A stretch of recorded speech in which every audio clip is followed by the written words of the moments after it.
Pada tanggal 17 Februari 1934, Soekarno dan keluarga diasingkan ke Ende.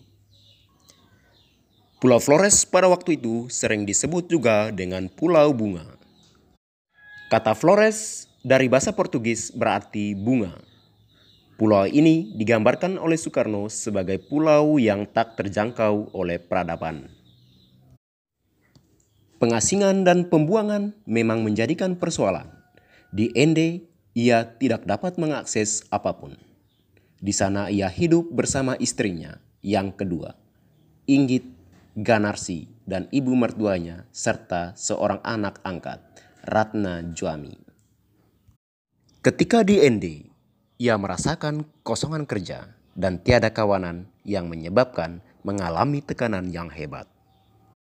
Tampaknya kesedihan dan kekosongan jiwa yang dirasakan Soekarno tak terlalu lama.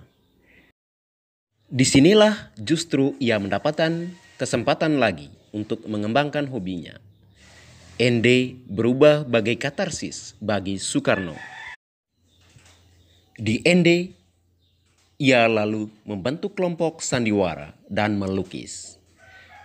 Perkumpulan sandiwara ini dinamakan kelompok sandiwara Kelimutu. Dinamakan Kelimutu karena di pulau ini ada danau 3 warna bernama Danau Kelimutu.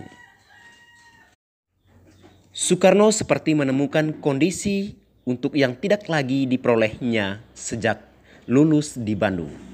Di Ende, ia melanjutkan hobi melukisnya.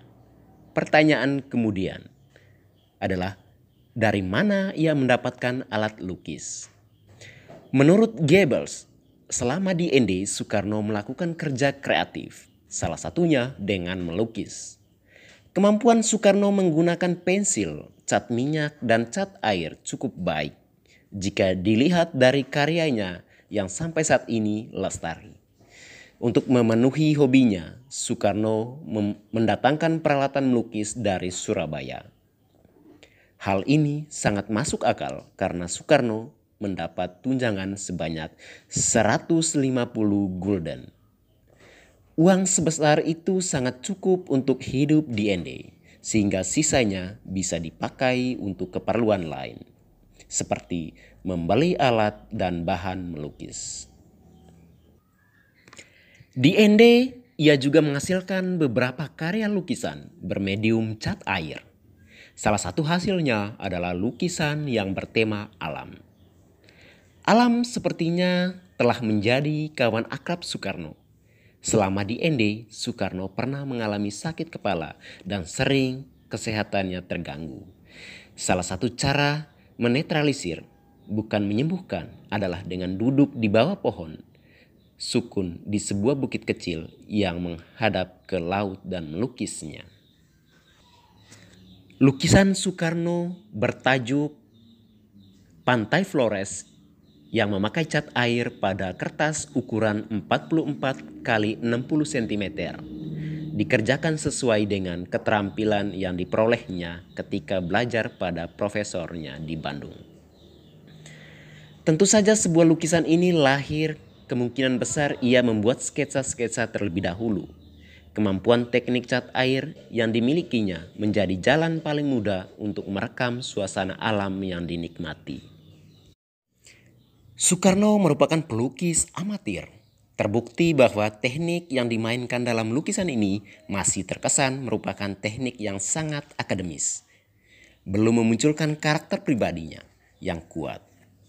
Karakter pribadi untuk memunculkan gambar awan, tumbuhan, air, laut maupun batu karang belum muncul. Kelebihan paling utama dalam lukisan ini adalah komposisi ruang yang dimainkan. Kisah mengenai lukisan ini pun berlanjut. Lukisan cat air ini antara tahun 1943 sampai 1945 dipakai sebagai inspirasi oleh pelukis Basuki Abdullah. Hasil luar biasa, Pantai Flores milik Soekarno diproduksi atau dilukis ulang olehnya yang menjadi tampak semakin eksotik dan detail. Lukisan Pantai Flores versi Basuki Abdullah ini kemungkinan besar dipesan lalu diberikan kepada Soekarno.